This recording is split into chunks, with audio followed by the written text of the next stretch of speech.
Iván. Bueno, aquí se está debatiendo sobre qué podemos hacer con la inmigración y sobre todo qué puede hacer un gobierno o qué debe hacer un gobierno. Y yo creo que un gobierno siempre lo primero que tiene que hacer es defender la legalidad, defender la legalidad existente. Y la legalidad existente tiene que ver con la legislación, pero también tiene que ver con las fronteras. Las fronteras de España existen. Y existen por un buen motivo.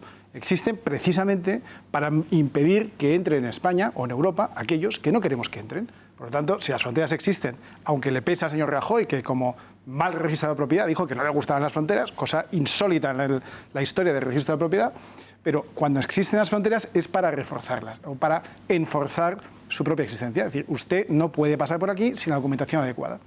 ¿Y quiénes pueden pasar? Pues los que tengan la documentación adecuada, precisamente. Y cada país tiene el derecho, y ahí está la soberanía, en eso reside la soberanía, de elegir a cuántos inmigrantes deja pasar y, por cierto, a cuáles. Porque no es lo mismo un inmigrante que otro, ¿verdad? No es lo mismo, a lo mejor, un oprimido cubano que se ha escapado de una dictadura, que tiene una historia común con España, que tiene una raíz común, que es prácticamente un español. La Constitución de 1812 hablaba de españoles uno y otro lado del Atlántico. Un cubano o un nicaragüense que está escapando ahora de la dictadura de Daniel Ortega, de la segunda dictadura de Daniel Ortega, pues a lo mejor es un tipo de inmigrante que queremos atraer. No es lo mismo un inmigrante cualificado que un inmigrante no cualificado. No es lo mismo un inmigrante que viene a integrarse que uno que viene a imponer una cultura distinta. No es lo mismo. Claro que no es lo mismo. Y por tanto España, como todos los países del mundo, tiene derecho a elegir a qué inmigrantes quiere acoger. Y todos los demás que no estén en ese grupo, pues no pueden entrar en España. Eso es una regla básica.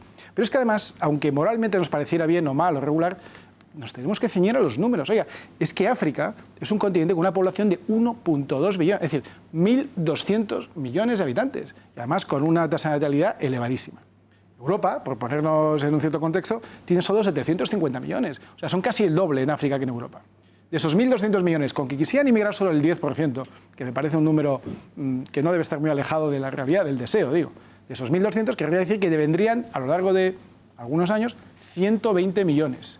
Y si de esos 120 millones, un tercio, según hemos estado viendo, entra por España, quitando Italia, pocos que pasan por Francia y alguno más por algún otro, si un tercio viene por España, de 120 millones, si abrimos las fronteras, pues podrán venir 40 millones. O sea, en unos pocos años podemos encontrarnos con que se dobla la población española o la población residente en España, la mitad de ellos provenientes de África. Es decir, eso sería la consecuencia de abrir las puertas sin ningún tipo de control. Entonces, creo que es evidente que España no se puede permitir, como no se puede permitir Europa. A pesar de que la señora Merkel esté deseando que esto suceda. ¿Y por qué están deseando en Europa que haya tal flujo migratorio? Pues Fernando apuntaba algunas de las razones. Desde luego una bajada de sueldos y un control de los costes laborales para las grandes empresas y grandes industrias europeas. Desde luego el tema de la multiculturalidad, que es uno de los grandes dogmas que se defienden en la Unión Europea sin ningún respeto por nuestra tradición, nuestra historia y nuestra propia esencia. Porque es que además cuando tú destruyes las raíces y los valores de una sociedad es mucho más manipulable, es mucho más fácil gobernar sobre una masa que no se siente arraigada y enraizada con ninguna cultura, con ninguna tradición, porque si metes 40 millones de inmigrantes, pues aquello se diluye de una manera inequívoca, ¿no? Hay, por supuesto, un problema de natalidad en Europa que ningún gobierno, quizá con la excepción del polaco y el húngaro, ningún gobierno ha querido atacar el problema de natalidad. Entonces, ¿qué decimos? Bueno, como no tenemos niños, pues que vengan inmigrantes. Pero no hemos hecho nada por remediar ese problema de natalidad que tenemos.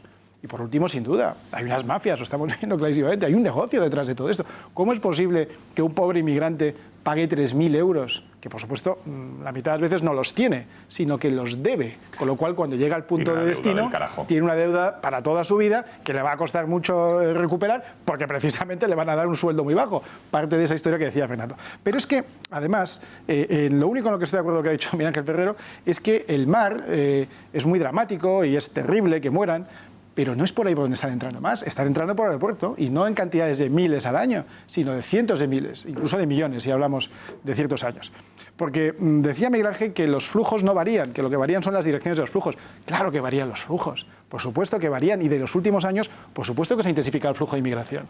Y no se ha intensificado como consecuencia de que África ahora sea más pobre, porque precisamente África es menos pobre que nunca. Es decir, África está, dentro de que es un continente obviamente más pobre que Europa, está en el mejor momento de su historia. En África ya no hay hambre o hambrunas como había en Etiopía hace 20 años, aquellos que recordamos los conciertos que hacían por África, pues eso ya no se hace porque ya no hay muertes por hambre. Hay, sin embargo, claramente una diferencia con respecto a Europa. Pero África, que está en su momento menos pobre, tiene cada vez más inmigrantes. ¿Y por qué?